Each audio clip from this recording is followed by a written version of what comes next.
আসসালামু আলাইকুম। এই যে বস্তা থেকে যেগুলো খেলা হচ্ছে এগুলো হচ্ছে গরুর গলিতে পচা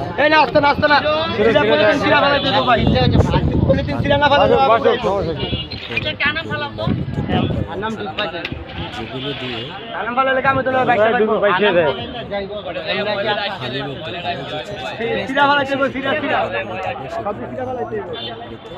এগুলো দিয়ে হালিম তৈরি করা হয়।